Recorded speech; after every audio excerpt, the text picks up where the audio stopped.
মানিকগঞ্জে শীতের আগাম সবজির সরবরাহ দিন দিন বাড়ছে। ভোরের আলো ফুটতেই প্রান্তিক কৃষকেরা মূলা, বেগুন, কপি, করলা আর লাউ নিয়ে হাজির হচ্ছেন জেলার বিভিন্ন পাইকারি আড়তে।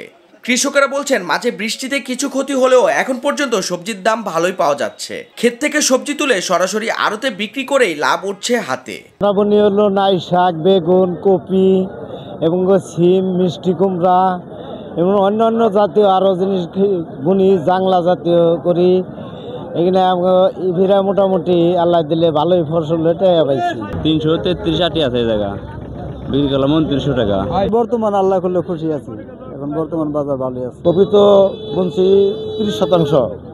ইয়ার আগে বৃষ্টিতে বিনাশ করছে, বৃষ্টিতে মানে কপিটা খুব বড় হতে পারে নাই। পরে যাই হোক, দাম থাকুন একটু বাজারের। আড়তদাররা জানান, টাটকা সবজির চাহিদা এখন বেশি। পাইকাররা সকালেই এসে কৃষকের কাছ থেকে সবজি কিনে ঢাকা সহ দেশের বিভিন্ন বাজারে পাঠাচ্ছেন। এই এলাকার সবজি অনেক ভালো, টাটকা, সকালবেলা টাটকা সবজিটা পাওয়া যায়, তাতে দিনের বেলায় নষ্ট হয় না। 2 দিন আগে ছিল হইলো 200 টাকা, 250 টাকা কেজি। আবার গতকাল বেচা হয়েছে 200 টাকা। এই যে আজকে মনে করেন 180 টাকা, 60 টাকা। কৃষকরা যত আবাদ বেশি হইব তত কাঁচামালের দাম কমে আসবে। পাইকাররা বলছেন, ঢাকার বড় বাজারগুলিতে এখন টাটকা শীতের সবজির বেশি চাহিদা রয়েছে। সরাসরি কৃষকের কাছ থেকে কিনে নেওয়ায় দামও তুলনামূলক স্থিতিশীল। শাক এবং কপি এগুলো কেনার জন্য লাউ কিনলাম 70 টাকা পিস।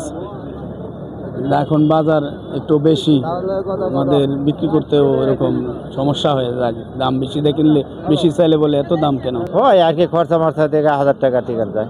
আগাম সবজি চাষে কৃষকদের প্রশিক্ষণ ও প্রয়োজনীয় সহায়তা দেওয়া হয়েছে বলে জানালেন কৃষি সম্প্রসারণ অধিদপ্তরের উপপরিচালক শাহজাহান সিরাজ। এবছর আগাম সবজি হয়েছিল প্রায় 2000 হেক্টর জমিতে। এবং আপনারা জানেন যে মানিকগঞ্জে যে ফসলের বৈচিত্র্যতা, একটা সবজি ওঠার সাথে সাথেই ওই জমিতে আরেকটি সবজি চলে আসে, যার জন্য আগাম সবজি অনেক, প্রায় 500-600 হেক্টর জমির ফসল সবজি অলরেডি উত্তোলিত হয়েছে, অলরেডি বিক্রি হয়েছে এবং কৃষক ভালো দাম পেয়েছে।